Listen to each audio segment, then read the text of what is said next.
Minha saudação especial a você que nos acompanha no episódio número 99 do NinjaCast. João Gabriel me olhou atentamente. 99, né, irmão? 99, quase lá. Bem pertinho, né? Contagem regressiva. É número de mentiroso, né? Horas, minutos e segundos para chegarmos no episódio número 100, né, João Gabriel? Exatamente. E as redes sociais do NinjaCast? NinjaCast Oficial no Instagram, no TikTok e no YouTube. Instagram, TikTok e YouTube. Isso. Decorou, né? Decorei. E a gente tá falando o nome de quem hoje? Estamos trabalhando em nome de Delta Café, 083 Burger, Pizzaria Pimenta Nativa, Cachaça Serra de Areia e Patronos Marcas e Registros. Essa memória boa da Gota Serra. Por falar em marcas, a gente vai falar de uma verdadeira marca do jornalismo da Paraíba. Vamos falar sobre uma marca, sobre uma grife. Literalmente uma pessoa que ele escreve a letra com a letra... o nome dele é escrito com a letra maiúscula. O famoso Hora H. O homem do Hora H, o homem da Rede Mais, o homem do Mais PB... O vozeirão do rádio, né? O vozeirão do rádio, multimídia, né? Multimídia, o homem que é televisão, entende de rádio. Você estava agora há pouco comentando sobre a escrita dele, não foi como tem uma escrita? Um texto, pelo amor de Deus. Era colunista do Jornal Correio, rapaz. Foi ali, começou ali devagarinho e avançou, projetou e também ele foi para um outro caminho, João Gabriel. Qual outro caminho? Um caminho que é parecido com a Cachaça Serra de Areia. O caminho da política. Eu estava recebendo aulas aqui. Candidato a deputado federal. Foi, candidato a deputado federal e um homem que é amante, literalmente, da sua terra natal, Marisópolis, Heron Cid César Soares de Madrid. Eis-me aqui. Bem-vindo, meu irmão. Obrigado, Henrique. Depois da apresentação dessa sua de João Gabriel aqui, eu fiquei encabulado aqui. Embora esteja em casa, porque eu estou entre dois amigos aqui, Henrique Lima, que me conhece há muito tempo, João Gabriel, que é testemunha da minha aventura do Mais PB desde, sei lá mais quando, meu Deus, rapaz, 2010. Você é o meu cliente mais antigo. Pois é, então eu agora fatura aqui, viu, meu amigo? Rapaz, a responsabilidade grande. Mais antigo. João Gabriel cuida do Mais PB diariamente. Isso é muito verdade, bom, né, não? É verdade. Cuida, tem aquela atenção especial. Isso é muito legal, né? Não, coisa boa, obrigado por terem me chamado aqui. Eu tô feliz de estar aqui, viu? Trazendo narrado. Já era pra ter vindo aqui há muito tempo já, mas a gente se desencontra demais, né, Henrique? Mas cheguei. E chegou e a gente vai saber. Soubesse eu ter deixado para quarta-feira, pro 100. De rombo 100, né?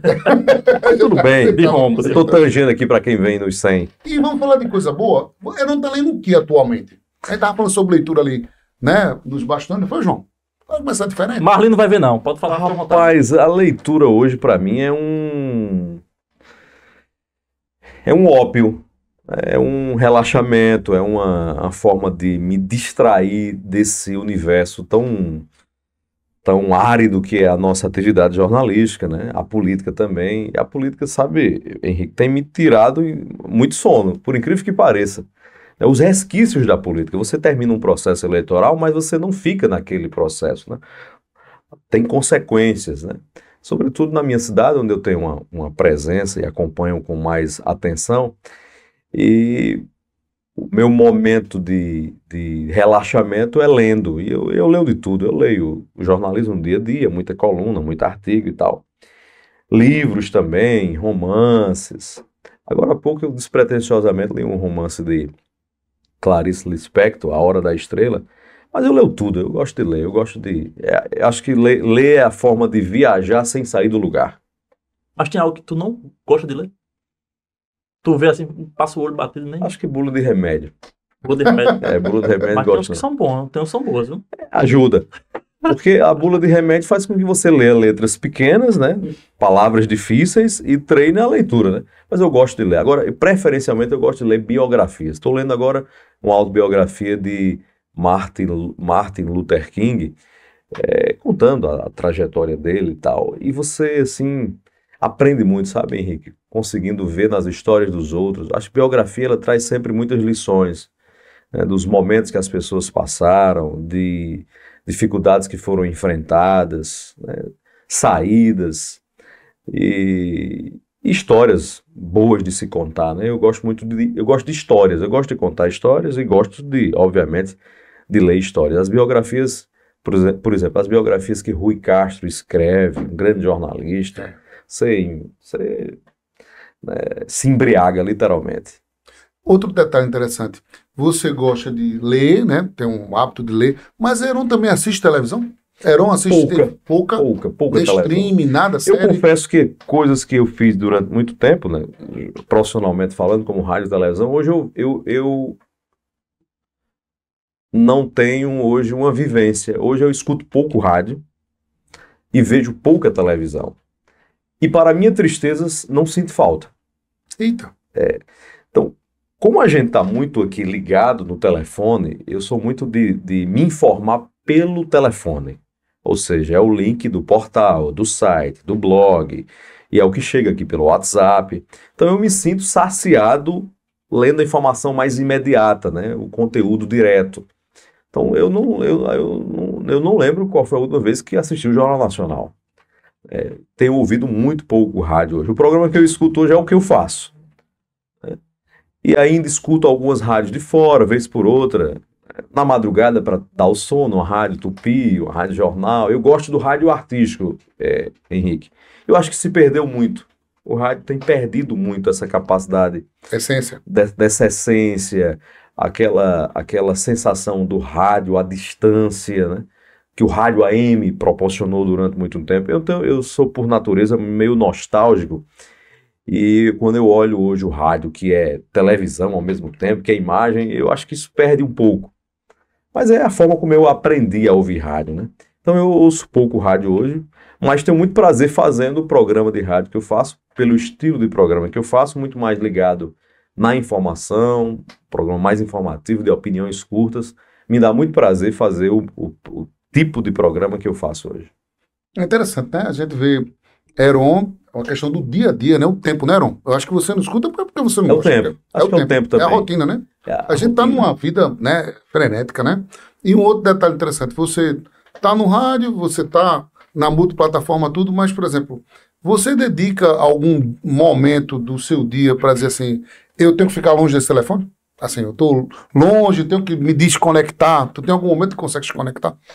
Na verdade, hoje é uma necessidade, né? Tentar desconectar o telefone. Hoje eu admito que é um instrumento que me faz mal. Ao mesmo tempo que eu preciso muito dele para me comunicar, para reproduzir textos, para compartilhar.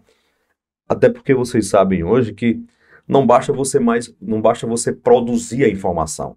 Você tem que fazer com que aquela informação chegue na palma da mão das pessoas, porque senão ela fica literalmente obsoleta.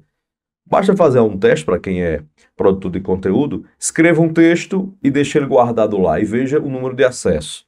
Escreva um texto e compartilhe nas redes sociais, que o acesso é totalmente diferente, porque as pessoas já estão esperando que esse conteúdo chegue até as mãos delas.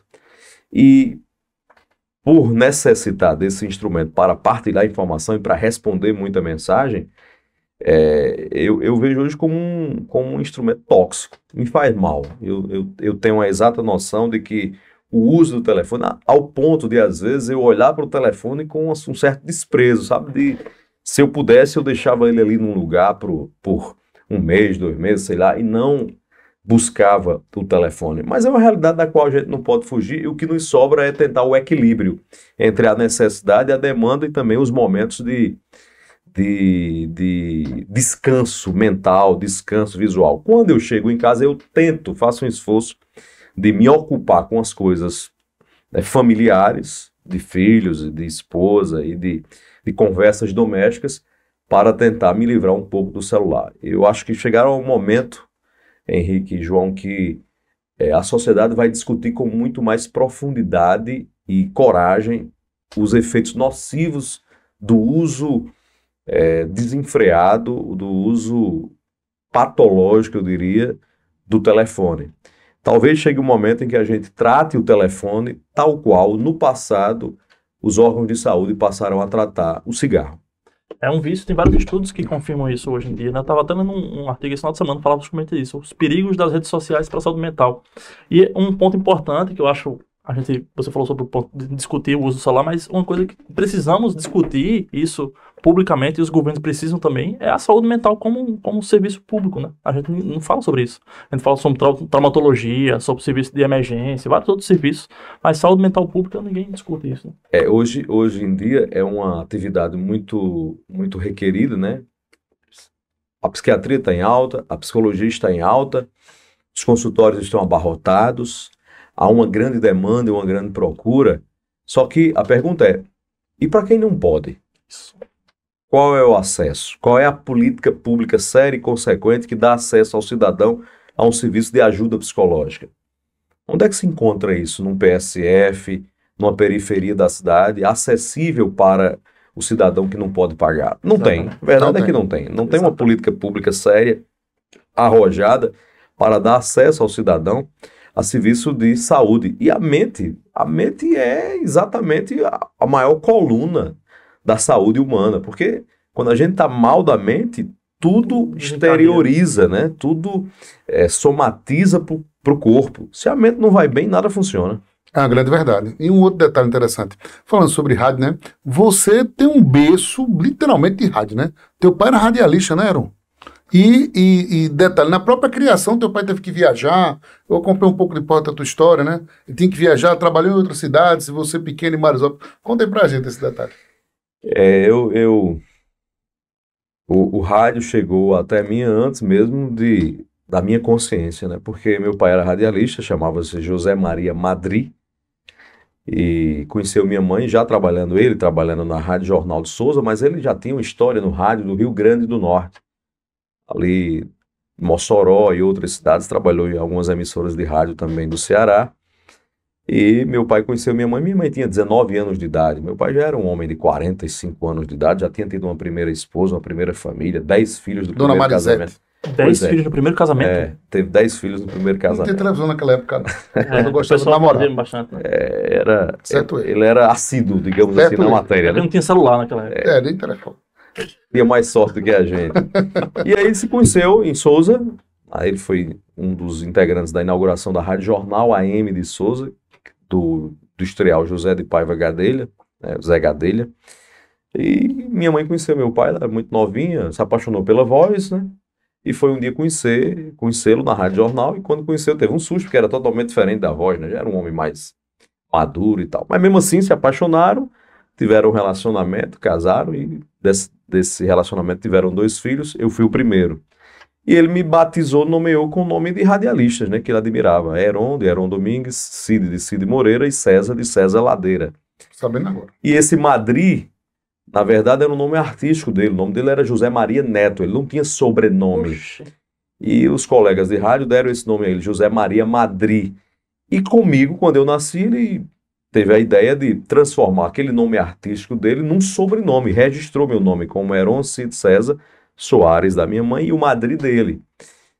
Sem querer ou querendo, ele estava fundando ali, ou inaugurando uma nova família, né? Porque a partir de mim tem um Heron Cid César Soares de Madri, tem meu irmão que é Madri, meus filhos todos são Madri. Ou seja, existe uma nova família que ele criou, dos Madri. Talvez daqui a 100, 200 anos, ninguém saiba a origem de onde vem esse povo, Madri, e não tem nada com a Espanha, na verdade, um radialista do Rio Grande do Norte. Coincidências da vida. História da Globo. Coincidência, tem história, né? Ei. Tu tem algum irmão, Madrid? Meu irmão, com minha mãe, ele já faleceu, ele era Hernon Hilário Soares de Madri. Madri. E tem um filho chamado Enzo Eikon Madri também. Então, assim, nessa brincadeirinha já tem uns 7 Madri pelo mundo afora. E eu acho que meus meninos vão fazer mais filhos por aí. Então vai Vai ser virar um a clã, origem né? do clã Madrid no sertão do Paraíba. E muita gente, acho que vai chegar essa curiosidade lá na frente, de onde vem esse povo, né? Que sobrenome. E a gente não tem o controle da nossa descendência, né? Ele, Árvore. lá em 1983, pensou no nome de um filho, Madri, e tem hoje uma família com esses sobrenomes. E eu conheci o rádio através de meu pai. Porque eu não convivi com meu pai, mas desde cedo minha mãe falava sobre ele. Eles se separaram, eu era muito pequeno quando meu pai e minha mãe se separaram. Mas ficou aquela história, que era filho de um radialista, filho de um jornalista. Isso mexia muito comigo, eu ouvia programas de rádio e tal, e lá vai. Até que quando ele morreu, eu soube da morte dele, um mês depois de ele ter morrido, e a morte dele me impactou muito profundamente, porque eu tive acesso a gravações de programas de homenagem a ele. Eu fui conhecer meu pai quando ele morreu. Eu fui entender quem era meu pai. E aquilo me marcou muito, porque eu passei a entender que ele era um homem importante, um cara inteligente, um jornalista famoso no estado do Rio Grande do Norte. Então a morte dele me influenciou, me impactou para escolher a profissão de radialista, né? Eu já gostava do rádio, porque tinha informações sobre ele, e quando soube quem era ele, a importância dele, a qualidade que ele tinha, eu não tinha mais dúvidas ali aos 10, 11 anos de idade, 12 anos de idade, que queria isso para a minha vida, que seria radialista.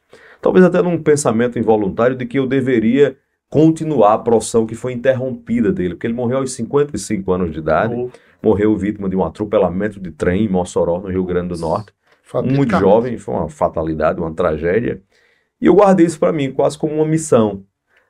E lembro que quando eu tinha uns 12, 13 anos de idade, quando eu fiz meu primeiro programa de rádio, na Rádio Jornal de Souza, que tinha sido a emissora que tinha trazido ele para o sertão. E como é que tu foi parar nessa rádio? Pois eu já gostava de rádio e minha mãe me incentivava muito.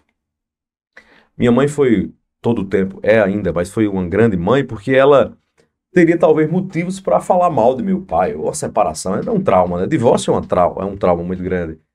E pelo contrário, minha mãe só falava bem do meu pai, só elogiava, só falava das qualidades dele, do talento dele, e isso me influenciou muito positivamente. E minha mãe, quando percebeu, logo quando eu pequeno, que gostava de rádio, ela ficava dizendo onde chegava, na rádio de Souza, olha, meu filho gosta de rádio, ele sabe fazer, ele é bom, não sei o que, deu uma oportunidade dele, ela me vendia, era minha empresária. Ela falava e tal. E até que alguém, da Rádio Jornal de Souza, na época, Neguinho da Cagepa era o diretor da rádio, resolveu acreditar no que ela dizia. E me cedeu um horário no domingo, na Rádio Jornal de Souza, um domingo de 11 da manhã. Um horário, assim, aquele que só vai quem gosta, né? E só escuta quem gostava. Na Rádio AM, no domingo. E me cedeu 1 hora de programa. E eu ia todo domingo, saía de Marisópolis, de Viação, São José, de ônibus, para fazer um programa na Rádio Jornal de Souza, com 12, 13 anos de idade. E foi minha mãe que arranjou esse espaço, na mesma rádio que meu pai tinha conhecido ela lá atrás, que tinha estreado. E eu falava literalmente no mesmo microfone que ele tinha falado 12, 13 anos atrás. A rádio não tinha nem trocado o microfone. Era o mesmo microfone. Também, eu sou... Não, era só apresentador e tal. E assim, em alguns momentos, apresentando aquele programa de rádio, chamava-se Antena Ligada. Meu primeiro programa de rádio chamava-se Antena Ligada. Era um programa de jornalismo. Eu sempre quis fazer jornalismo. Tinha quantos anos, né? 12, 13 anos. E eu ouvia música e tal, mas eu queria fazer notícia. Era o gosto, estava no sangue. Eu queria fazer notícia. E aí eu lembro que eu apresentando aquele programa no microfone que meu pai havia falado no passado, na mesma rádio, no mesmo estúdio, eu lembro que eu me emocionava em silêncio várias vezes. Era como se eu de alguma forma estivesse sentindo a presença dele ali, dizendo assim, eu queria que ele estivesse aqui. Eu queria que meu pai estivesse me assistindo. E como seria? Qual seria a reação dele? Será que ele teria orgulho de mim? Então isso passava muitas vezes na minha cabeça em silêncio, habitando no meu coração essas imagens, esses sentimentos, e eu sempre muito calado, muito tímido, guardei durante muito tempo isso e isso foi muito forte na minha vida profissional. Eu sempre senti que tinha um caminho, um destino e estava no meu destino. Eu não escolhi o rádio me escolheu. E quem foi seu grande padrinho no rádio? Olha, no começo de tudo, primeiro Marisete, minha mãe, né? Certo. Que defendia meu nome e tal. Depois, em Souza, eu ouvia muito rádio de Souza e de Cajazeiras, as rádios de Souza e as rádios de Cajazeiras. E eu ouvia mais as de Souza porque Marisópolis sempre teve ligação umbilical com Souza. Marisópolis região metropolitana. Região metropolitana. Marisópolis era uma costela de Souza porque era distrito de Souza, né? E aí, nessa época, quem estourou no rádio de Souza foi Rui Dantas. Rui Dantas. E Rui Dantas, muito jovem, 20 e poucos anos, fazia um enorme sucesso na rádio Líder FM de Souza, ao criar o programa chamado Radar Líder Notícias. E para mim, naquele momento, era um modelo de programa de rádio. Que era um informativo muito recheado, muito conteúdo, equipe. Rui tinha uma dinâmica muito boa para o rádio, né? Uma capacidade de ancorar o programa, de liderar, e um rádio vibrante. Minha primeira formação do rádio foi o rádio vibrante, o rádio alegre, o rádio com muito dinamismo, com muita força, né? Um rádio com velocidade, com ritmo. E eu acho que essa primeira influência de Rui com o Radar Líder Notícias ali me marcou profundamente. E, posteriormente, eu conheci Rui num comício em Marisópolis, em 1996, Rui já no auge, um grande sucesso, fui fazer uma locução de um comício em Marisópolis, primeira eleição da minha cidade, e aquilo ali eu fiquei encantado ao saber que Rui Dantas, aquele que eu ouvia, ia participar de um comício em Marisópolis. Eu fiz questão de ir para o comício. Nessa época eu tinha 12 anos por aí, e tinha feito uma música de campanha para o primeiro candidato a prefeito de minha cidade. Você tinha feito? Eu fiz uma música, uma paródia, né, tal. Minha mãe já envolvida na política de Marisópolis, eu sei que lá no palanque minha mãe já ofereceu a música. Minha mãe, mais uma vez, fez o papel de me empresariar, né? E falou, puxou Rui e disse, olha, esse menino aqui fez essa música, tá tocando aí no carro de som. Vai longe. Ele gosta de rádio. Aí explicou de quem eu era filho de José Maria Madrid. Rui Dantas tinha conhecido meu pai, né? Cresceu ouvindo meu pai na Rádio Jornal e ficou admirado e tal. Eu lembro que Rui fez um discurso. No meio do discurso, Rui arranjou um jeito de fazer referências à música e a citar meu nome no meio do discurso. Então aquilo ali foi bem forte, impactante. E ao final, Rui Dantas disse à minha mãe, olha, quando ele quiser, nas férias dele, leve ele para conhecer a Rádio Líder FM, para conhecer o programa, pode levar ele que eu vou mostrar para ele como é que funciona e tal. E assim minha mãe fez. Na primeira oportunidade que teve, me levou para o estúdio da Rádio Líder FM de Souza. E eu cheguei na Rádio Líder, acho que às 7 da manhã, acompanhando o Rui fazendo a produção do programa que só ia ao ar meio-dia. E era ele numa sala pequena, com a máquina de datilografia, telefone, daquele normal mesmo de rodar. Tem gente que não sabe o que é isso, não. E ligando para os repórteres, dando instruções, informações, ligando para autoridades, produzindo o programa. E eu, um menino ali de 12 anos de idade, num cantinho de parede, morto de timidez, doente de timidez, não abria a boca. Eu não perguntei ele absolutamente nada, só observava. E ele muito generoso, muito gentil, perguntava, puxava uma conversa.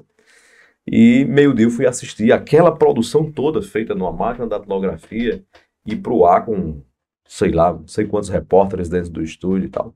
Então, acho que essa presença de Rui, a presença dele no Rádio de Souza, depois o gesto de convidar um menino para o estúdio, né? Depois eu passei a ser correspondente de Marisópolis para a Rádio Líder FM de Souza, eu entrava no programa dele por telefone, e aí nos encontramos tempos depois, em 2002, né? Ele veio para João Pessoa com Rui Dantas, com Gutenberg Cardoso e com José Pereira, e eu vim, não coincidentemente, fazer jornalismo em 2002 também. Então, no instante que eles chegaram para brilhar no rádio de João Pessoa, eu chegava em João Pessoa para estudar jornalismo na Universidade Federal da Paraíba. 4 anos depois de graduado pela UFPB, Rui soube que eu tinha me formado pela UFPB, jornalista, me deu um jeito de me encontrar, pediu que eu fosse no sistema Correio de Comunicação, e chegando lá, me defendeu meu nome, Gutenberg, esse rapaz aqui tem talento, eu conheço de muito tempo, aposto nele aí, ele vai ser um bom repórter de política. E aí estava meu primeiro emprego no sistema Correio de Comunicação, as voltas que o mundo dá e nada como coincidência. Na minha opinião, tudo providência, Deus sempre estendeu a mão para mim e foi construindo o tecido dessa história. Eu sou muito feliz pela profissão que Deus me deu e pelas portas que ele abriu, usando muitas pessoas. Interessante, né? A carreira, né? Você vê, tem um DNA familiar e depois, né? São bênçãos, né? As coisas que vai... No período que eles estavam sendo coroados, né? Literalmente na carreira, no Correio Debate, eram começando a estudar, né? Interessante para ver como é que são os encontros e desencontros e o momento da hora certa, né? Os encontros e partidas. Né? Partidas, são coisas da vida, e principalmente quem vem do sertão para cá, a gente sabe como é difícil, né? Exato. Ainda é mais difícil vencer, né? Quem vem em uma cidade de 450 quilômetros. E é difícil passar para jornalismo, não é fácil não. Fácil não. Você tem que ralar para poder passar. Heron, tu morasse num quartinho, não foi, Heron? Rapaz... Castelo Branco, né, meu irmão? No Castelo Branco eu morei, no Castelo Branco de João Pessoa, nos 7 endereços diferentes. Olha. Quando eu cheguei em João Pessoa, eu fui morar no Castelo Branco, num pensionato. Minha mãe, coitada, ficou pensando, como é que eu vou deixar esse menino aqui? Eu não saí. Ela trouxe pra cá? Foi, porque eu não saía de casa. Eu era um menino em Marisópolis que só saía, eu vivia dentro de casa trancado, tímido. Quando eu falo em timidez, não é uma timidez normal, eu era doente de timidez, patologicamente. Eu me escondia para não ver as pessoas, eu me escondia mesmo, eu corria, eu ia para o quintal de casa, eu me enrolava numa rede, porque eu não queria enfrentar as pessoas. O meu mundo eram as palavras. Então, desde cedo as palavras passaram a me encantar. Era a forma de me comunicar comigo mesmo, fazendo poesia, desenhando, tentando escrever um jornal, nem que fosse só para mim mesmo esse jornal. Eu inventava um jornal e tal, programa de rádio e tal. E aí cheguei e minha mãe me levou para João Pessoa, me trouxe para João Pessoa, para o Castelo Branco, e encontrou um pensionato aqui no Castelo Já tinha passado na universidade e tal, precisava arrumar um lugar para ficar aqui, para Branco. estudar. Escapar aqui e tal.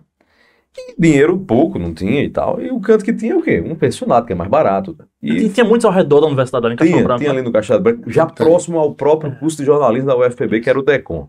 E eu achei o pensionato Jesus Te Ama. Lindo nome. Eita. Pensionato Jesus Te Ama de Dona Cida. Ela alugava aquela casa e alugava para os demais, né? E fiquei num desses quartos aí com uma república de estudantes, gente de Natal, gente do Ceará e tal. E foi um período maravilhoso assim, porque a gente cresce muito na diversidade, né? Eu nunca tinha tido essa experiência de morar só nem fora. E aí eu tive que aprender, criado por duas mulheres. Obviamente elas me protegiam de muitas coisas. Eu tive que aprender a lavar roupa, a engomar, a cozinhar, a me virar, né? E nesse pensionato, com esses colegas, eu aprendi muito. Depois nós nos mudamos e fomos para já uma casa independente, não era um Quanto diz pensionato. nós é que tu morava com tua mãe? Não morou contigo? Não, nós que eu digo o grupo. O grupo A tropa. E já se mudava em coletivo. A tropa chamava o cortiço. Ah, A entendi. gente tinha um cortiço, né? Tipo uma vila do Chave. Exatamente. Era um cortiço, né? Literalmente. Só que nós juntos começamos a perceber que aquele pensionato que a gente morava, a gente poderia alugar uma casa e a gente mesmo fazer o nosso próprio lugar, né? Nosso Sim. cortiço. E encontramos um senhorzinho de Souza que tinha uma casinha para alugar no Castelo Branco. Aí nos mudamos para essa casa, ficamos lá e tal. Mas foi um tempo muito rico, assim, Henrique e João, porque o dinheiro muito pouco, curto. Eu lembro que a saída primeiro, eu almoçava no restaurante universitário da UFPB. Famoso RU. O RU, já era uma economia do almoço, né? E à noite não tinha o que fazer, na noite tinha que comprar mesmo, né? E tem umas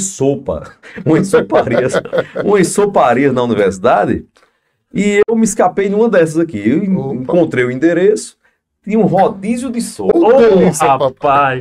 Aquela que é cheia de gato, né? Não, Velho. sopa verde, sopa de carne, sopa Feijão. de feijão, tinha sopa de tudo, né? E um pãozinho, né? Lógico. Então, mas o dinheiro só dava para tomar uma sopa. Escapava. Aí Né? eu pegava uma sopa e fazia o misturado, né? O verde com feijão, com caldeirada. Essa sustância. uma sopada, né? Isso. E onde é que eu tirava a diferença? A sopa não ia matar a fome de um sertanejo, eu sou bom de garfo, eu gosto de comer. Mas tinha o pão era 10 Aquela centavos. inchada. Aí eu comprava a sopa, fornia a sopa de todos os sabores Na tranquilidade. e pegava 50 centavos de pão, né? Então era de pão aí. 100 pães. Então era sopa e pão para segurar pra janta. A sustância. Mas, meu irmão, quando dava 9 da noite, começava a estudar, a sopa já tinha evaporado, não tinha mais o que Ia fazer. dormir para. Não, eu tomava água e ia dormir para não lembrar da fome e tal.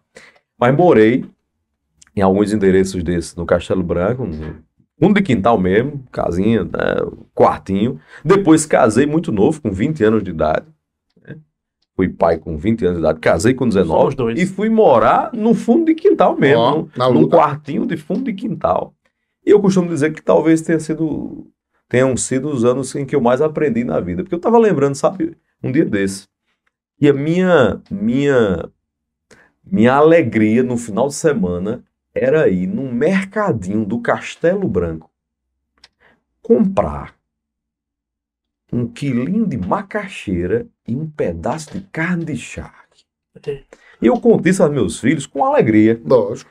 Uma boa lembrança, com Saudosismo. nostalgia, mas com muita gratidão. Eu disse aos meus filhos um dia desse, olha, nesse mercadinho aqui, seu pai ia final de semana aqui comprar um pedaço, não era um quilo não, era um pedaço mesmo de macaxeira, um pedaço de carne de charque. Aquilo ali era uma felicidade, poder levar o pão de cada dia para casa.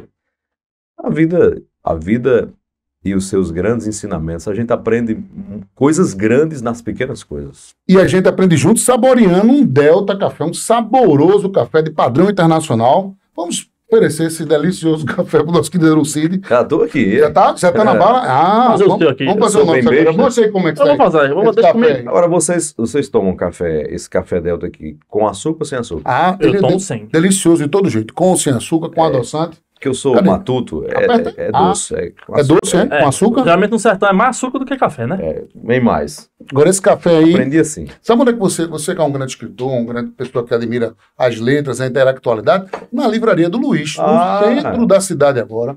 Na livraria do Luiz, na Galeria Augusto dos Anjos, você tem essa máquina maravilhosa. Bacana. Leitura e café? Leitura e café.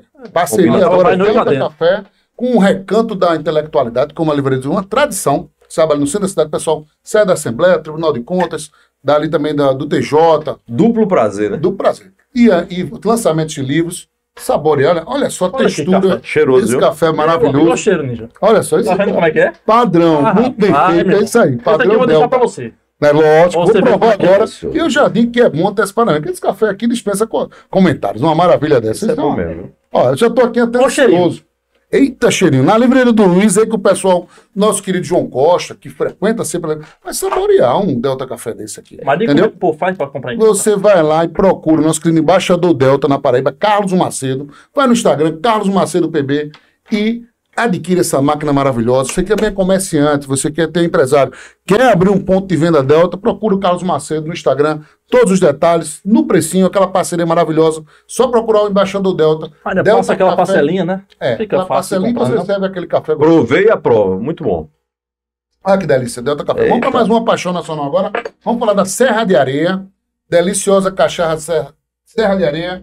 Vamos dar esse presente aqui pro nosso. Você quer? Rapaz, eu vou ter Cuida muito Isso bem na. aqui é a série Umburana, série eu vou ouro. ter esse direito aqui. Tem direito. Isso, a melhor Presta cachaça então. do Brasil. Mais do que uma cachaça, é uma obra de arte, né? Isso aí é um padrão, olha o rótulo, olha a maneira. E outra coisa, ela é deliciosa. Essa cachaça. Essa é ela tem- ouro. Essa daí eu tenho o menor índice de acidez do Brasil. A cachaça com o menor índice, em 10% apenas de índice de acidez. E é aquela companhia separada. Você bebe sem fazer careta. Você vai fazer sua leitura, bota aquela lapadinha, toma uma lapadinha da Serra de Areia. Não, mas pra leitura não é bonança. Faz bom, você É vai. não, que você você fica me baralha as letras. Inspira. Você Eu fica. já fiz uma vez isso. Foi? Não dá certo, Num não. hotel em Serra de São Você Bento. troca as palavras. Rio Grande do Norte. Só Uma experimentei, né? lapadinha. Mas pra escrever eu falei. Mas foi uma... Como é o nome daquela dosinha pequenininha aqui, transparente, né? Pronto. É um Foi shotzinho. uma dessa aqui, a tarde todinha, só triscando. Só beliscando. Só beliscando. Para conseguir ler um livro. Ajudar a inspirar a ler um livro. Coisa boa. Essa eu vou guardar. Presente do nosso querido Isso é empresário Evaldo Vieira. Obrigado, Pra você, Evaldo. querido. Parabéns pelo trabalho, viu? Mas é só o primeiro presente. Vai pra Mas coleção, Presente, viu? tem mais Tem mais presente. presente. Vamos para Tem mais mais? um presente aqui agora. Pimenta Nativa, o senhor ganha nesse momento um jantar na Pimenta Nativa com a doutora Marli, aqui na Fernando Henrique no Rapaz, eu vou Bessa. ganhar um jantar na Pertinho Pimenta da sua Nativa. casa, Pimenta Nativa. Na conta do Ninja Cast. Jantei lá ontem. Olha aí. Coisa Não é boa. fazendo mexendo, não é verdade. Maravilhosa pizza. Eu acho a melhor pizzaria de João Pessoa. Uma experiência gastronômica, né? Melhor ambiente, um ambiente Uma decoração fenomenal, bacana ali, né? Vá lá Muito com a dona bom gosto. Marli. ambiente familiar. Marli Lúcio lá, presente os empresários Volgran e Luiz Cláudio para a família Madri. Parabéns marcar ao presença trabalho lá. deles. Estou sempre lá pelo bom gosto da decoração e pelo sabor da pizza. E o atendimento, muito bom, por E sinal. uma outra coisa interessante é o pessoal que está casando, 15 anos. Faz eventos lá também, vai né, lá, Ninja? vários eventos. Só entrar em contato via Instagram, já agenda. Graças a Deus. Eu ganhei o direito de ir lá? direito lá. Sim, Já, na conta do Ninja Cast. Na conta do Ninja Cast lá na Dona Marli, Pimenta Nativa. se Prepara o ajeite. bucho. Se ajeite. Vamos para mais um presente para o Mas, 083 Burger. rapaz, sou fã. Recebe Parece também. que tá combinado aqui. esse Dois negócio, tá? vouchers. Mas não, é verdade. Esse pessoal faz uma coxinha. É imoral. Creme rapaz. X. Que é mais Tem frango do não, que massa, Tem né? aqui não, João? Tem costela. Mais frango do que massa, é uma delícia. né? É o frango na farinha panko, Isso. né? É uma É uma delícia, viu? Convidadíssimo, o empresário Giovanni, lá para jantar Vocês estão a bem aqui, viu? Dois vouchers. Parabéns, rapaz. Presente Uma coisa do boa, Ninja graças a Cast Estão lá, passando bem vocês aqui, viu? 083 Burger. Rapaz. E outra coisa interessante, você vai lá, você vai ter entrada, você vai comer um hambúrguer, batata. Lá, ele falou da coxinha, mas tem um bolinho de carne de sol com ouvi falar catupiry, também. queijo coalho, que não tem Eu condições. sou viciado na coxinha. Já- Também um hambúrguer lá também de De cupim defumado, uma cupim, delícia. vizinho defumado, Sei. com pontinho de macaxeira, Ixi, Maria. É ainda pequenininha. lá na Vasta da Baixo Gama? da Vasta Vasta Gama. Gama. Jaguari. Pertinho de Eu casa. tenho um filho que é fã de lá, é o José, fã desse 083 Pô, Burger. leve José lá para saborear essa maravilha, viu? Logo. Dois Pertinho vouchers de onde lá. era o escritório do Márcio Bernardo. Isso. antigamente. E também ó, o Jaguaribe, né? Jaguaribe. último mexão da noite, vamos falar agora sobre A Patronos Sim. Marcas e Registros, você é um homem que tem muitas marcas, Cid. Você tem que ter cuidado. Precisa Para cuidar, nenhum verdade. espertalhão chegar lá Tomar. e tomar a marca. Você passar um Esse- tempo Construindo essa para empresa depois aí, alguém depois vem. perder. A Patronos protege. Patronos Registro no Instagram e também 999667898. O doutor Rafael Silva está falando hoje com ele no telefone. Ele, sucesso absoluto. Pessoal, vendo o NinjaCast, rapaz, eu tenho que ter minha empresa, eu tenho que imediatamente ir E eles procurar cuidam todo o Patronos. processo. Todo o processo, orienta bem direitinho. E o menor preço Isso. da cidade. A gente sabe que tem muitos espertalhões, aquele telefonema de call center, eu sou aqui, estou dando na sua marca, pega o telefone e liga. Não, você tem que pôr uma empresa especializada. A Patronos Registros, ela vai Empresa resolver. Vai no séria. Instagram, Patronos, você vai ver todas as orientações do Dr. Rafael Silva e é a parceria de sucesso. Patronos NinjaCast, e você sabe, evite dor de cabeça no futuro. Procura Patronos. Vamos para as fotos agora, para o Cid analisar as fotos. E a gente vai batendo aquele, como é que bater no queixo. Você Vamos tira ou não conversar. tira o chapéu? Rapaz, tem isso também? Não, a gente. Vixe. Não, então, rapaz.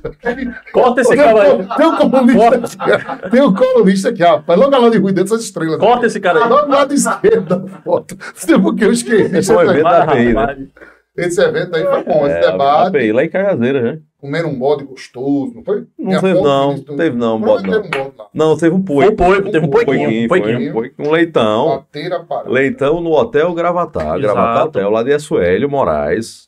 Alto nível. Tem Banquete. muita gente contra, né? Mas a gente sabe que isso aqui foi muito positivo. né? Não, pô. Teve gente contra. Tem um casal de agosto. Esse ninja. Perto, ó, você Sempre perdeu tem uns efeitos colaterais, né? Mas graças a Deus Não aqui dá pra foi- agradar todo mundo. todos estão vivos. Não, em grande encontro, né? Os personagens. Rui Gutenberg, Josué Pereira. E eu Figura, estava lá né? só para testemunhar a grande influência que eles tiveram ao chegarem aqui em 2002 para fazer o Correio Debate na Rádio Correio. E foi um tempo áureo do programa, né? Uma das fases mais produtivas e assíduas do programa que marcou época, né? E Josivaldo disse um negócio interessante. Fez, ele até hoje tem um pouco de DNA do que tem no rádio hoje, ainda é um pouquinho do que eles trouxeram lá do sertão. É verdade, eles trouxeram muita coisa do Formato sertão, né? diferente. Acho que muitos outros formatos foram a reprodução do Correio Debate. Na verdade, se cria pouco no rádio, né? O Rádio da Paraíba cria pouco. E eles estabeleceram um formato que até hoje é copiado.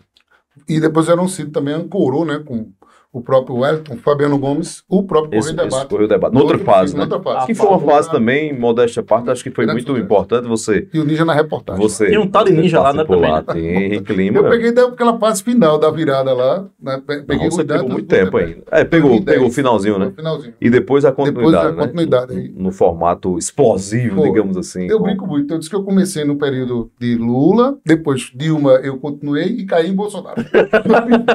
Não deu certo. Vamos para mais uma. Na verdade, foi isso. Começou em 2010, foi lá, passou o período bom e tal, depois... Quando Bolsonaro chegou, a acabou casa com caiu.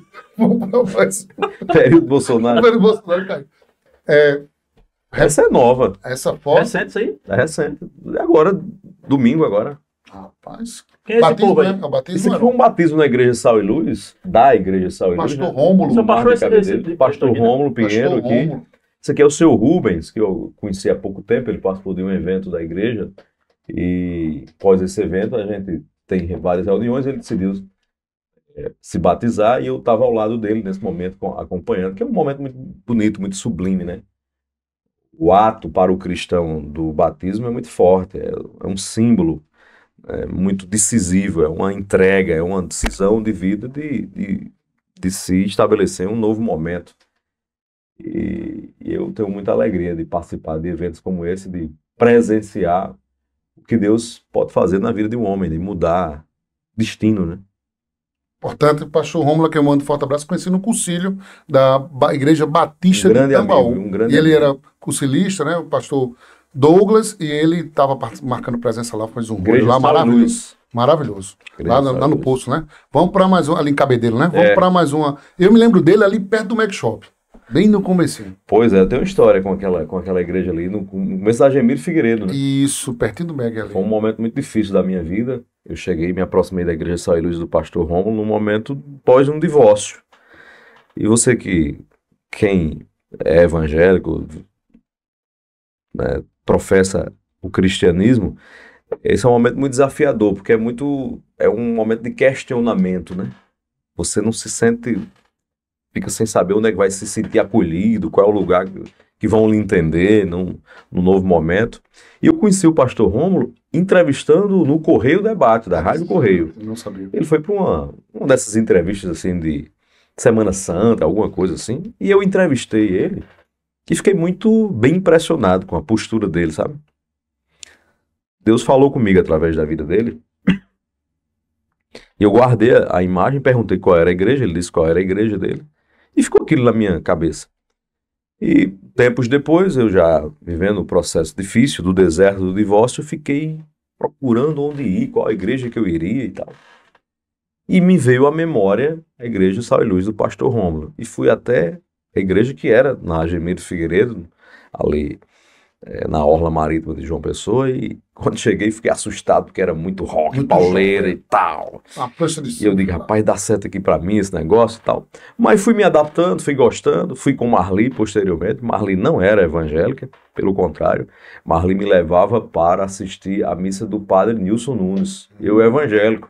Missa da Luz. Missa da Luz. Mas eu ia. É bênção também. Eu ia por quê? Por tolerância. Estão louvando a Deus. Ia por tolerância e ia entender aquilo ali, mas sabia que era meu gesto também de dizer a ela que se eu vou até onde ela pode ir, ela poderia ir até onde eu frequentava, né? E ela também passou aí a Igreja Sal e Luz e ficamos lá, estamos até hoje, mais de 10 anos. Então foi um feliz encontro. E depois eu entendi porque conheci o pastor Rômulo, não foi por acaso, naquela entrevista. Porque quando eu decidi que ia casar com Marli, eu chamei ele para uma conversa e pedi, né, que ele nos orientasse e tal. E a conversa que eu tive com ele foi fortíssima, maravilhosa. E eu entendi porque Deus tinha realmente preparado aquele encontro. Não era por acaso, não era à toa. E ele já tinha sido bem atrás escolhido para celebrar o nosso casamento. E eram agora palestrantes, né, também. Isso foi recentemente um evento do Simpósio Eleitoral do Nordeste. Eu fui convidado para dar algumas palavras lá e mediar uma mesa de conversa sobre desinformação no processo eleitoral. Fiz algumas colocações lá. Vez por outra alguém se atreve a me chamar para compartilhar algum conhecimento, alguma experiência. E como a gente lida com o jornalismo político e muito com a crônica eleitoral, vez por outra eu sou chamado e vou com muito prazer para partilhar conhecimento, mas principalmente para aprender, né? Exatamente. Vamos para mais uma fotografia, Galbinho, por favor. Eita. É a mãe, né? É o tesouro. É a Dona Marisete, né? A culpada de tudo, no bom sentido, né? Dona Marisete tem uma participação decisiva na minha vida, não só pelo exercício da maternidade, mas porque ela foi a primeira pessoa que acreditou em mim e de forma muito entusiasmada. Minha mãe me colocou na vida como eu tinha a obrigação de dar certo, e ela fazia parte dessa luta, dessa odisseia para dar certo, né? Minha mãe passou por muitas dificuldades para me criar e criar meu irmão. Eu tenho lembranças assim de minha mãe vendendo produtos da Avon para ter a feira em casa. Vi muitas vezes o carro da Avon chegar batendo na porta em Marisópolis e não ter o dinheiro ainda dos produtos que foram comprados. Vendi na revista, né? Na revista, ela pediu o prazo de 7 da manhã para voltar de 5 da tarde e sair fazendo cobrança, um por um e tal. Minha mãe me colocou num colégio particular em Sousa, um dos melhores de Sousa, sem ter condições para isso. Foi um ato assim quase de insanidade, mas uma decisão de vida. Porque ela conseguia pagar uma mensalidade, devia 3. Pagava uma, devia 3. Quando chegava no final do ano, ia fazer os acertos, ela já parcelava para o outro ano. Eu era o aluno da minha sala que chegava no mês de junho e não tinha os livros ainda, porque minha mãe não tinha como pagar esses livros. E o que é que ela fazia? Ela se colocava à disposição das mães daquela turma toda para pegar os livros da turma anterior, daquela turma, e ficar vendendo, negociando os livros com outras turmas para o que sobrava daquele papel dela de agenciadora, de corretora de livros, ela conseguir ter um pedaço do valor que poderia comprar a minha primeira remessa de livros. Então são muitas histórias assim, de muito esforço, de muita dedicação de minha mãe, e aí foi no dia que eu recebi o título de cidadão pessoense na Câmara Municipal, e lá estava ela celebrando esse dia, esse momento. Esse título é dela, na verdade. Coisa boa, né? Muito bonito. Ela tem ligação com política também, então? Totalmente. É? Minha mãe foi vereadora na minha cidade 2 vezes, em Marisópolis, foi presidente da Câmara. E desde que eu conheci a vida, eu já conheci ela militando na política. Mas a política de assistência social, de atender as pessoas, de cuidar das pessoas, de amanhecer o dia a minha casa em Marisópolis com 30 pessoas e minha mãe arranjar um carro e levar essas pessoas para Sousa para tirar um documento, para tentar uma aposentadoria de uma pessoa, entrar com um processo no INSS, fazer uma transferência de título eleitoral, arranjar cirurgia, consulta, exame. Eu vi a vida inteira ela fazendo isso. Minha casa sempre amanheceu lotada de pessoas, minha mãe prestando serviço. A política para ela veio como uma consequência, mas a política que eu vi ela fazer e que ela sempre me ensinou foi de servir as pessoas. Essa é a política do bem, né? Ela lhe enxergou como radialista, muito antes de você, e ela lhe enxerga como político? Sim. Futuro prefeito de Marisópolis? Ela tem muitos sonhos comigo na política. Na verdade, se você observar direito, a mistura do DNA político de Marisete com o jornalista de meu pai, José Maria Madrid, e deu em quê? Num jornalista político, né? Jornalista da área da política, né? Eu nunca escolhi fazer jornalismo político, eu sempre fiz isso porque sempre foi muito natural para mim, falar na comunicação sobre a política, sobre as decisões políticas, né? E minha mãe, ela não esconde ninguém que sonha, ela foi a pessoa que mais incentivou que eu disputasse, por exemplo, o mandato de deputado federal, sem titubear, né? Tinha milhões de motivos para não ser, muitos ônus, muitas dificuldades, e minha mãe, pelo contrário, só incentivou, estimula e tal. Eu acho que se eu dependesse da opinião dela, eu já era candidato a prefeito de Marisópolis agora em 2024. Se dependesse dela. E mais, assim, na campanha de 2022, quando eu fui candidato a deputado federal, vocês não têm noção de qual foi o papel de Dona Marisete nos bastidores. A votação que eu obtive em Marisópolis, eu acho que 60%, 70%, ela pediu pessoalmente, de pessoa a pessoa, uma por uma. Em Sousa, ela andou de palmo em palmo. E veja como é a força do pedido de uma mãe para um filho, né? Uhum. Esse é meu filho, vote em meu filho. É forte. Que mais? A região de São João do Rio do Peixe ela também. Então eu recebia fotos dela na campanha que me emocionavam muito, que era minha mãe andando, às vezes, de carona em moto. Sozinha, tu fazendo campanha aqui e ela fazendo outro canto. Ela com uma camisa daquelas de proteção, UV, com uma sacolinha, com panfleto, só ela e Deus entregando às pessoas debaixo de pé de árvore, no sítio, sem almoçar, sem jantar. Ela tomou para ela a campanha. E o resultado que eu obtive nessas cidades de Marisópolis e região, eu devo praticamente ao empenho pessoal dela. Ela fez a campanha, ia onde eu não ia, ela tem muitas amizades, né? As pessoas gostam muito dela, e foi uma cabo eleitoral assim de alto nível. Um luxo, né? Literalmente, né? Vamos para mais uma fotografia, Glaubinho, por favor. Eita! Isso aí foi em Bananeiras. Numa praça em Bananeiras, ó, apresentando um programa, nos bastidores do programa Hora H. Essas crianças encostaram pedindo uma foto. E eu tirei. Sorriso. Eu fiz essa foto aqui. Essa foto de Aloysio Abrantes, um grande fotógrafo. Viu? Trabalha lá no MSB, né? Abrantes? Rapaz, ele colabora com o MSB, que a gente não teve a condição de contratá-lo, porque o nível dele é de alto nível. Quando vejo umas fotos lá com a cidade dele. Mas trabalha conosco, sim. É um grande fotógrafo e um amigo que a vida me deu. Mais uma fotografia, por favor, Glaubinho. Eita, aí é a prova, né? Aí é gente, viu?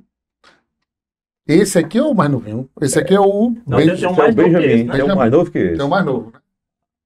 Ainda teve mais gente aí. Teve mais sementes. O nome da... Marli aqui, minha mulher, Marli, que vocês conhecem. Erla, essa aqui. Essa foto já tem um tempinho, acho que tem uns 10 anos essa foto. Não, 10 anos não, mas tem uns 7 anos.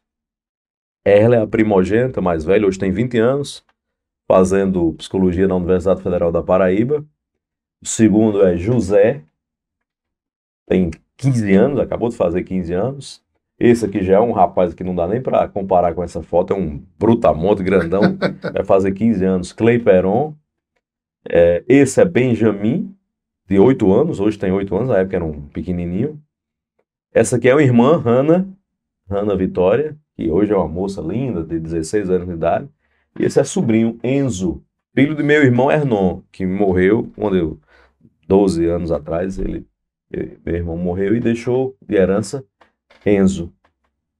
E depois de Benjamin ainda nasceu Daniel, que tem 1 ano e 6 meses. Coisa boa. É uma trupe de 5 filhos. Bom demais. Vamos para mais uma fotografia, que é isso que... Ô, algum dos teus filhos... Esse aqui é o Daniel. Um dos teus filhos, tu acha que vai ter algum futuro no jornalismo? Olha, eles não demonstram. Não? Não. Eles gostam da profissão, elogiam, né, se satisfazem. Eu percebo que eles têm muito orgulho da profissão que o pai tem, mas não vejo inclinações, não. Por exemplo, ela foi para psicologia. O Clay Peron, que é irmão dela do mesmo casamento que eu tive, ele é mais na área de educação física e tal, gosta dessa de ir pra área. academia, negócio. Gosta de e fala muito sobre negócios, dinheiro, essas ideias e tal. O José gosta de trabalhar com música, mais com produção musical. Ele toca um instrumento? Ele cria produções musicais e tal. É mais ligado à área de tecnologia, informática, gosta dessa área. E o outro é pequenininho, o Benjamin, que disse que sonha ser cientista. Olha só. Já tá. E o Daniel não disse nada ainda, porque ele nem tá falando ainda. Tá começando a falar ainda. Eu acho que não, acho que ele não tem nenhum com essa linha, não. Você fazer vídeo, essas coisas na internet, não. E se tem, às vezes se inibe, né? Às vezes você não quer muito ter o comparativo com o pai e tal. Agora, desses aí, 3 são filhos de jornalistas, né? Porque 2 com Marli são filhos com Marli, Benjamin e Daniel. E José Filho, um relacionamento que eu tive com Silvio Torres, que é jornalista também. Vamos mais uma fotografia, por favor, Globinho. Aí é o diploma de cidadão pessoense. Quem foi o autor? Junho de 2020, começo de junho de 2022 aí. O autor da propositura, generosamente, foi o vereador Bosquinho de João Pessoa. Bosquinho. Foi ele que tomou a iniciativa. Vamos mais uma fotografia, Globinho, por favor.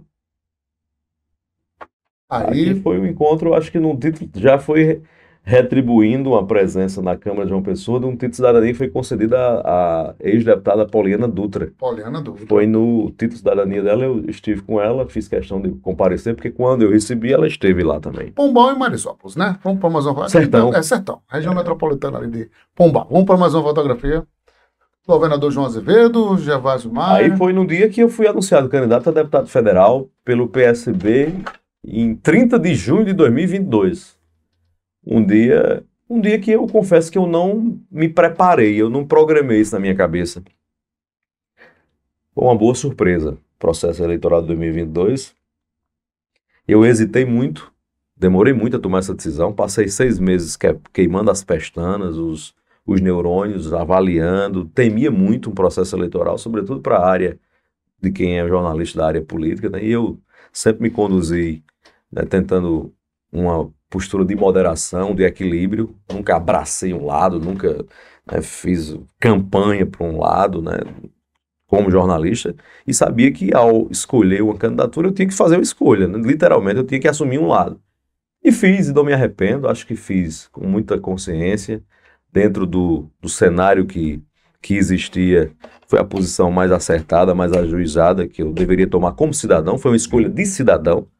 Para participar da eleição, você tem que fazer uma escolha política, e eu tive que fazer escolha política, eu não seria um candidato escondido, né, sem dizer em quem votava para governador, para não perder voto ali, daquilo lá. E confesso que a escolha pelo PSB foi uma escolha muito difícil, porque acho que era o partido menos indicado para eu ser candidato naquela época, porque, assim, era onde você estava mais exposto.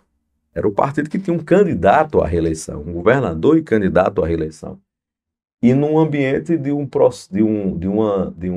polarização política muito intensa, em que você era esquerda, direita, então você estava ali muito marcado, muito carimbado para um lado, poderia até obter a simpatia de um lado, mas teria a antipatia total do outro lado. Então, todos os fatos, para quem queria ter a possibilidade de um mandato, não era o partido mais indicado, era um partido um dos mais difíceis. Até porque a perspectiva de eleger mais de um era pequena, tanto que só elegeu um, né? Mas eu acho que a vida nos impõe decisões difíceis mesmo. não é pelos caminhos mais fáceis que a gente constrói as coisas, não é pelo caminho do imprensado mesmo, da dificuldade. Deixa eu te fazer uma pergunta. Nessa época aí, eu entendo que deve ter sido muito difícil a escolha, mas por que o PSB? O João. O João? Foi. Porque assim, querendo ou não, eu sempre li seus textos e você, uma hora estava ali pontuando algumas coisas, algumas críticas para o bolsonarismo, outra hora fazia algumas críticas para o lulismo, petismo, e um partido que eu menos esperava você escolher era o PSB. E além disso, você é um cara evangélico. E a maioria das igrejas evangélicas não gostam muito do PSB. Da esquerda, né? Da esquerda. Principalmente na gestão do João durante a pandemia foi muito criticada. Enfim. Conflito, né? Exato, muito conflituoso. Como foi para tu lidar com isso? Internamente tivesse alguma crítica dentro do meio? Se eu tivesse feito o cálculo político, eu não teria me filiado ao PSB. Se eu quisesse ter um mandato, me eleger, teria outras opções mais confortáveis, digamos assim. Alguns partidos que não estavam envolvidos nessa polarização política. Para ser claro, partidos de centro, Sim. sei lá, União Brasil da vida, Republicanos, sei lá, um PP, não estaria tão marcado politicamente. Mas eu escolhi o PSB pelo convite do governador João Azevedo. Acho que o convite dele foi decisivo. E eu não era justo ir para a primeira disputa eleitoral pelo caminho mais confortável, pelo que pode dar mais certo. Acho que a gente tem que assumir alguns riscos também. E a conversa com o João foi literalmente muito republicana, porque nós conversamos demoradamente sobre essa possibilidade. Naquele momento o governador defendia que era necessário um processo de renovação política e que achava que alguns nomes poderiam ser colocados para avaliação popular. Ele entendia que eu poderia dar uma contribuição. Então eu vi muita sinceridade na fala de João.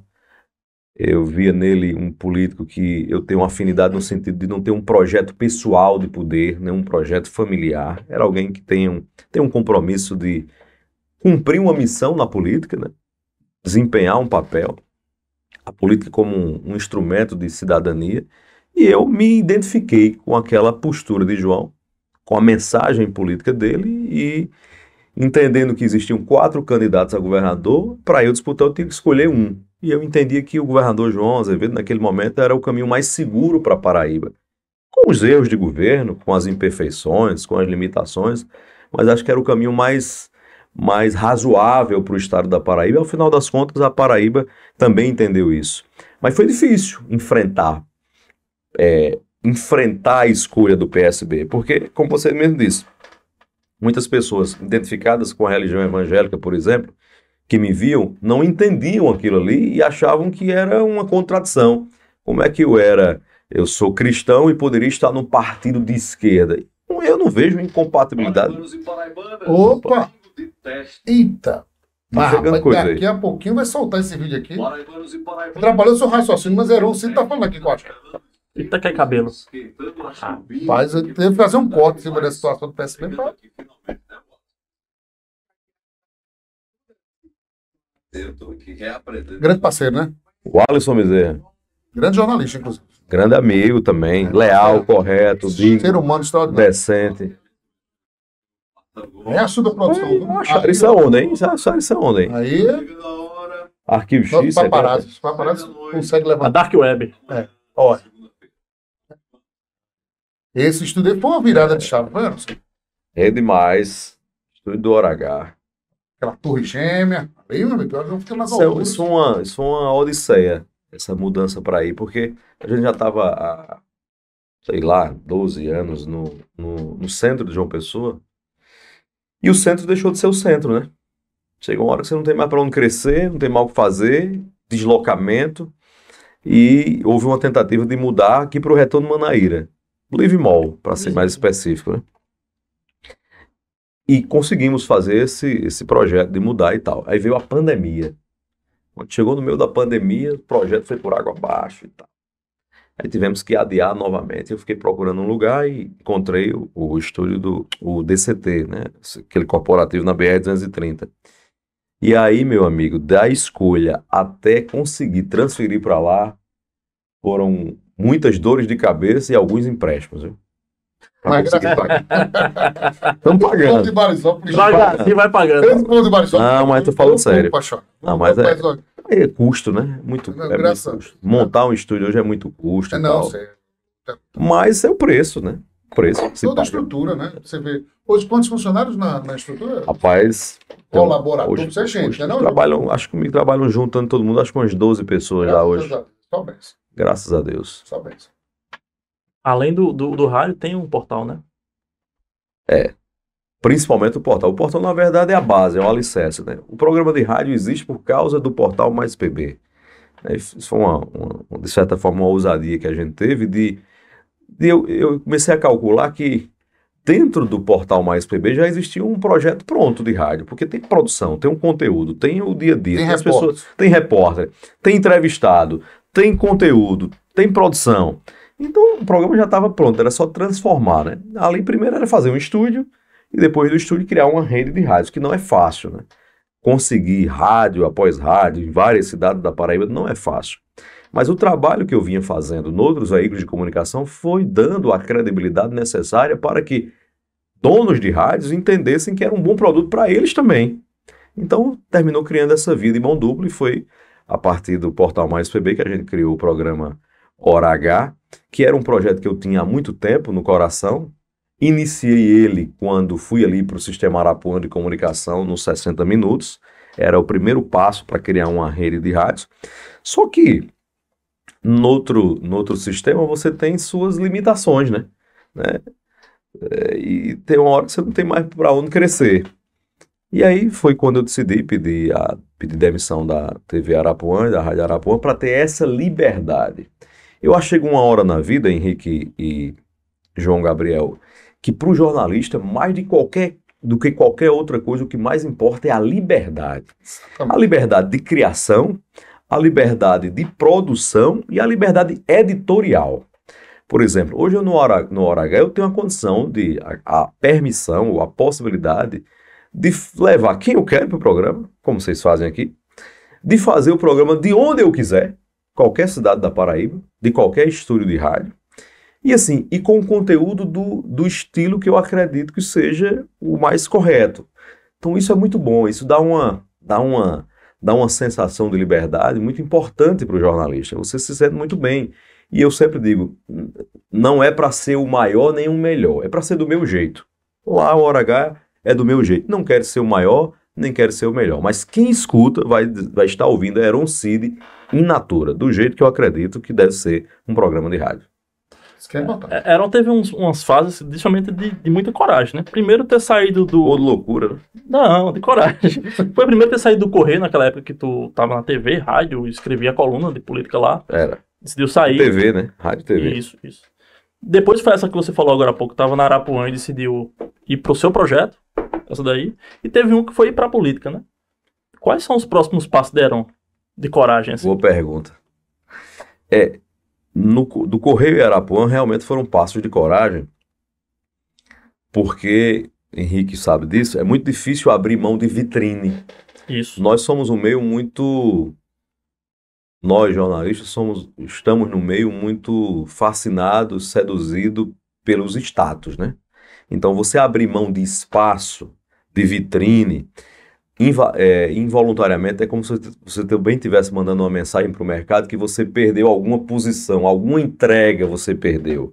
Né? Você não está mais naquele programa X ou naquele programa tal e tal. E eu nunca liguei muito para isso, sabe? Eu acho que a vida é de ciclos. Eu entendia que tinha fechado o ciclo no Correio e decidi fechar no meu melhor momento. No rádio, na televisão e numa coluna política. Eu não ia esperar me aposentar, ou que o Correio cansasse de mim, ou que eu não estivesse mais fazendo com gosto e com prazer para poder sair. E foi um passo na direção de afirmar o meu próprio projeto. Ao renunciar aos veículos do Correio, eu estava dizendo que queria cada vez mais fortalecer a minha marca, entre aspas, né? E assim fiz. No Sistema Arapuã de Comunicação tive espaço para isso, porque fazia um programa de rádio muito autoral, era 60 minutos com Heron Cid. Então era fortalecendo o nome. Na televisão, frente a frente, com Heron Cid. E lá eu pude fazer um programa de entrevistas, autônomo, autoral. E você vai fortalecendo a sua marca.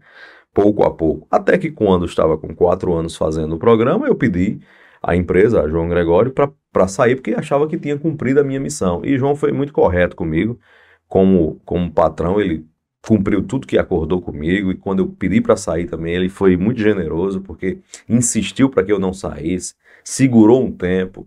Quando eu percebi que ele não ia ficar, né, na mão, que ia ter outras peças para repor aquele elenco dele, aí eu pedi para sair.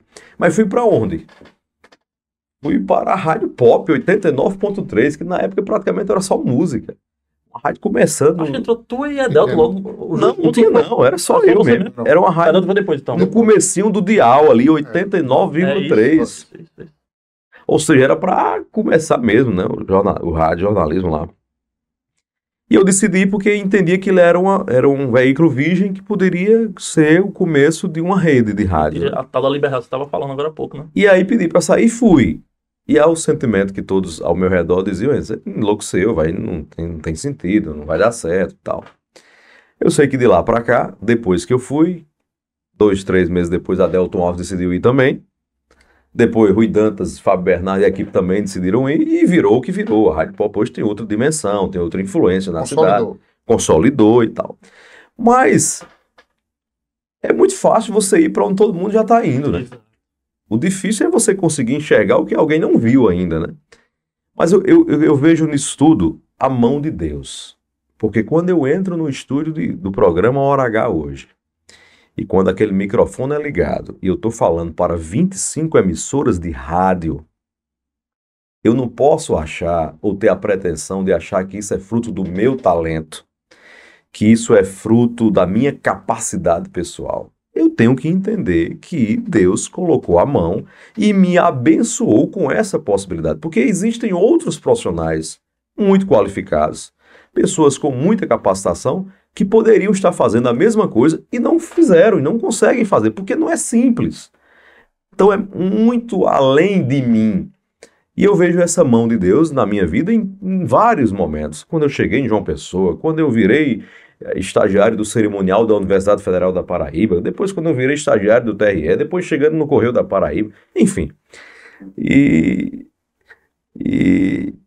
Então, quando eu olho para esse projeto hoje do Hora H, foi muito forte para mim decidir ser candidato, porque tudo estava em risco.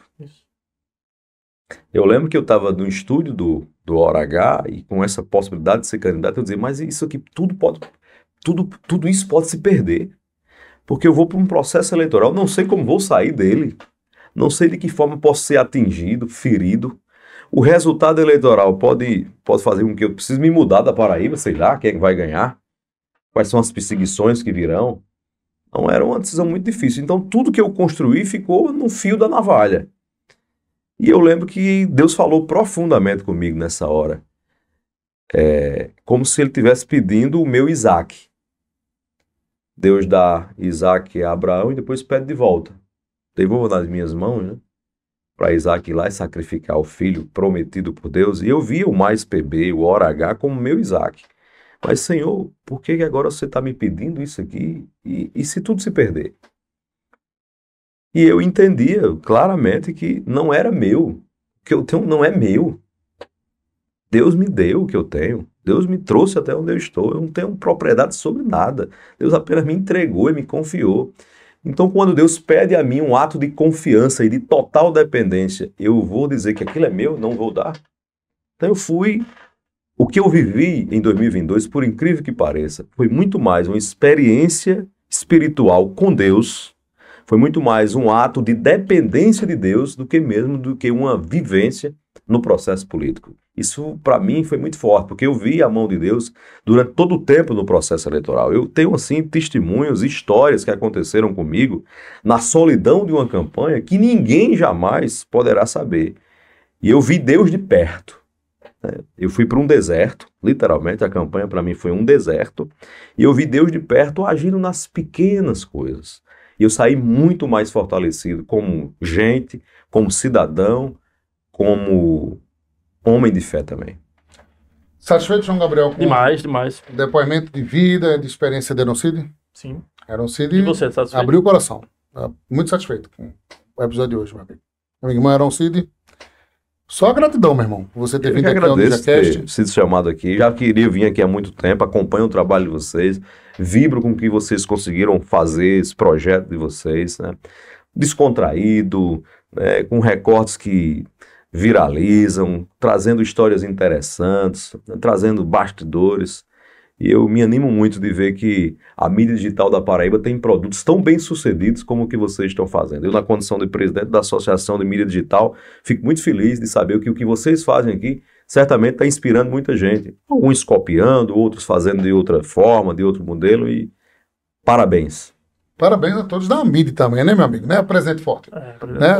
Estamos lá Daquele ajudando. Bastidores daquela eleição lá, a gente vibrou muito com a sua recondução, meu irmão. E você tinha uma missão, outras missões, mas abdicou de muita coisa para continuar lá na mídia, né, meu irmão? Foi um processo difícil aquele ali, porque eu não queria ser candidato de Isso, novo. Exatamente. E trabalhei para que houvesse uma unidade dentro do grupo. Como essa unidade não houve, devolver essa unidade para mim.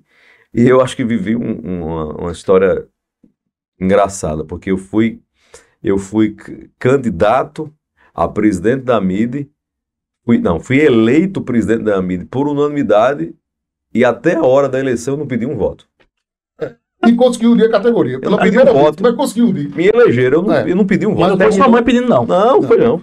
Foi ninguém Foi pedindo. ninguém. Foi os A colegas turma que foi pra cima. os colegas que decidiram por mim. Isso. E chegou uma hora que eu não tinha mais como. Várias Como reuniões, declinar. a turma dizia, ó, só vai com o Heron. Só Só vai tem com o Heron. Heron. Só vai com o Heron em briga, teve outra dissidência lá. Desiste, só vai. No final deu certo. Ô, fumaça branca, meu amigo, que foi a melhor coisa do mundo, não? Deu Fumaça tudo branca. certo. Heron Cid, sucesso, meu irmão, lá no Mais PB, na rede. Mais um abraço. Henrique, muito obrigado. Obrigado, João. Obrigado a vocês. Parabéns pelo trabalho. Um abraço, a gente se encontra. Exatamente, até o episódio 100, né, João Gabriel? Se Deus quiser. Mandar um forte abraço pro pessoal aí, né, meu irmão? Um forte abraço. Manda um abraço para o Todo, Galvinho, aquele você trouxe. melhor Manda um que abraço tem. para o Galvinho, você trouxe uma torrada hoje aqui. Manda um abraço para o Rapaz, Galvinho. uma torrada que eu trouxe um patê de provolone. Sabe o que eu Delícia, falou pra mim? agora o patê Essa nata tá uma delícia. Essa nata tá uma Nata, delícia. mas rapaz, ele acertou. Rebaixou o provolone. Patê de provolone, meu irmão. Mas, rapaz, Galvinho tem um ótimo O pessoal de paladar, Jaguaribe ele vai sabe o que é cortar. isso, não. Ele vai cortar isso aí, viu? Trabalhamos em nome da Dá até bom, mas é o patê de provolone. meu irmão. Trabalhamos em nome da Delta Café, da 033 Burger, Pizzaria Pimenta Nativa, Cachaça Serra de Areia e Patronos, Marcas e Registros. Um abraço a todos e até o episódio 100. Fiquem com Deus. Valeu! Valeu!